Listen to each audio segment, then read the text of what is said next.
Assalamualaikum warahmatullahi wabarakatuh. Di video kali ini, saya akan membahas pelatihan super unggul atau PSU. Sebelum itu, izin memperkenalkan diri. Nama saya Muhammad Adam dengan NIM 24123270 S1 Sistem Informasi angkatan tahun 2020. Pengertian PSU, pelatihan super unggul atau biasa disingkat PSU, yaitu program tahunan Universitas Amikom Jogja yang diselenggarakan untuk para maba Universitas Amikom. Program ini berisikan pelatihan atau persiapan untuk sebelum memasuki dunia perkuliahan. PSU ini diadakan selama 1 tahun sekali dan dilaksanakan selama 4 hari dengan beberapa sesi pertemuan. Tujuan dari program ini yaitu membekali calon mahasiswa dengan pelatihan yang diharapkan menjadi pribadi yang siap dan bermental positif. Selanjutnya, apa saja sih manfaat dari PSU itu? Yang pertama, melatih public speaking. Yang kedua, memiliki pikiran positif. Yang ketiga, membuat goal settings. Yang keempat, membangun relasi yang luas. Yang kelima, melatih problem solving dan decision making. Yang keenam, memahami kelebihan dan kekurangan diri. Serta yang terakhir, membangun interpersonal dan intrapersonal. Materi yang pertama yaitu melatih public speaking.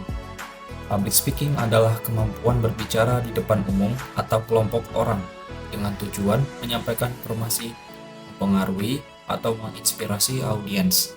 Public speaking melibatkan komunikasi verbal, gestur tubuh, ekspresi wajah, dan intonasi suara untuk menyampaikan pesan secara efektif. Beberapa manfaat dari public speaking yaitu: 1. Meningkatkan kepercayaan diri. Yang kedua, kemampuan berkomunikasi yang lebih baik. Yang ketiga, meningkatkan keterampilan persuasi. Yang keempat, pengembangan karir. Yang kelima, meningkatkan interaksi sosial. Dan yang keenam, meningkatkan personal branding. Tema yang kedua yaitu memiliki pikiran positif. Pemikiran positif adalah sikap mental dan cara pandang yang fokus pada hal-hal baik, solusi, dan peluang. Meskipun sedang menghadapi tantangan atau kesulitan, pemikiran ini melibatkan upaya untuk melihat sisi terang dari setiap situasi, percaya pada kemampuan diri sendiri, dan mempertahankan sikap optimis.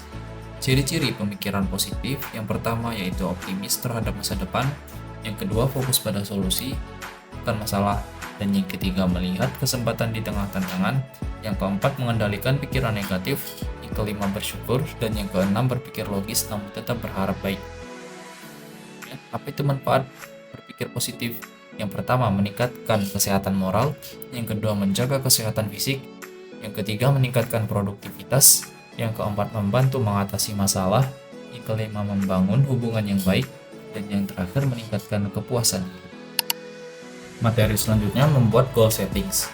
Goal settings atau penetapan tujuan adalah proses menetapkan target atau sasaran tertentu yang ingin dicapai dalam kehidupan, pekerjaan, pendidikan, atau aspek lainnya.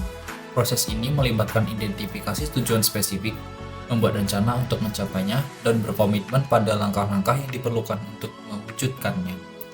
Apa saja sih manfaat dari goal settings dalam kehidupan? Yang pertama, memberikan arah dan fokus. Yang kedua, meningkatkan motivasi. Yang ketiga, membantu manajemen waktu. Yang keempat, mengembangkan disiplin dan komitmen. Dan yang kelima, meningkatkan percaya diri. Yang keenam, mengukur kemajuan. Yang ketujuh, meningkatkan kepuasan hidup. Dan yang kedelapan, mengelola stres. Materi selanjutnya yaitu membangun relasi yang luas. Relasi adalah hubungan atau keterkaitan antara dua atau lebih pihak, baik itu individu, kelompok, atau entitas tertentu.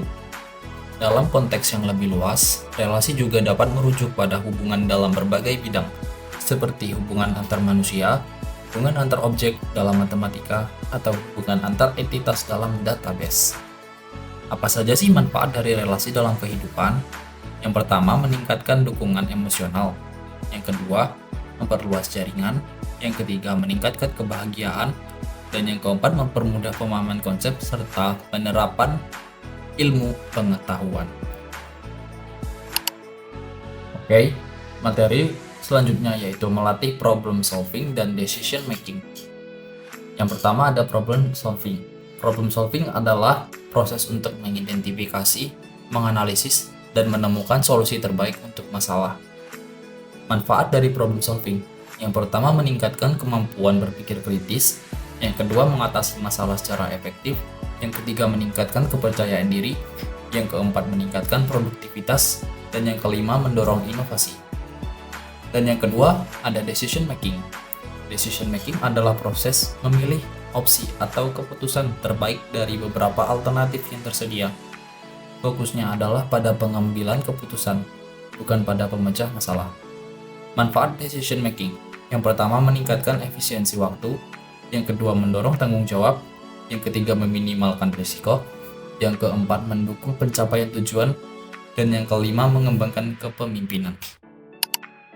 Berikutnya, memahami kelebihan dan kekurangan diri sendiri. Memahami kelebihan dan kekurangan diri sendiri memiliki banyak tujuan yang bermanfaat dalam kehidupan. Berikut adalah tujuannya. Yang pertama, pengembangan diri; yang kedua, pengambilan keputusan; yang ketiga, meningkatkan kepercayaan diri; yang keempat, membantu hubungan yang sehat; yang kelima, pengelolaan emosi; dan yang keenam, perencanaan dan tujuan hidup. Kemudian materi terakhir, yaitu membangun interpersonal dan intrapersonal. Interpersonal adalah kemampuan seseorang untuk berinteraksi, berkomunikasi, dan menjalin hubungan dengan orang lain secara efektif. Ini melibatkan keterampilan sosial seperti empati, komunikasi verbal, dan nonverbal, kerjasama, serta membangun hubungan yang baik. Contoh interpersonal: yang pertama, kerja sama tim. Bekerja dengan rekan kerja untuk menyelesaikan proyek bersama. Yang kedua, berkomunikasi efektif. Menyampaikan ide dengan jelas dalam diskusi kelompok. Yang ketiga, membangun empati, memahami perasaan orang lain, dan memberikan dukungan emosional. Yang keempat, menyelesaikan konflik, menengahi atau mencari solusi saat terjadi perbedaan pendapat. Yang kelima, membentuk hubungan sosial, membuat jaringan pertemanan baru di tempat kerja atau lingkungan sosial. Kemudian, intrapersonal adalah kemampuan seseorang untuk memahami, mengelola, dan mengatur pikiran, emosi, serta perilaku diri sendiri. Hal ini melibatkan refleksi diri, pemahaman atas kekuatan dan kelemahan pribadi, serta pengendalian emosi. Contoh intrapersonal: yang pertama, refleksi diri, merenungkan pengalaman masa lalu untuk belajar dari kesalahan. Yang kedua, pengendalian emosi, tetap tenang saat menghadapi situasi stres atau tekanan. Dan yang ketiga, penetapan tujuan pribadi, menentukan apa yang ingin dicapai dalam hidup seperti menyelesaikan pendidikan atau karir. Yang keempat, motivasi diri, mendorong diri sendiri untuk tetap produktif meskipun menghadapi tantangan. Dan yang terakhir, pemecahan masalah pribadi, mengatasi konflik batin atau dilema secara mandiri. Dan ini sedikit foto dari teman-teman saya saat mengikuti kegiatan PSU. Cukup sekian video kali ini. Semoga video ini mendapat bermanfaat buat teman-teman. Terima kasih. Wassalamualaikum warahmatullahi wabarakatuh.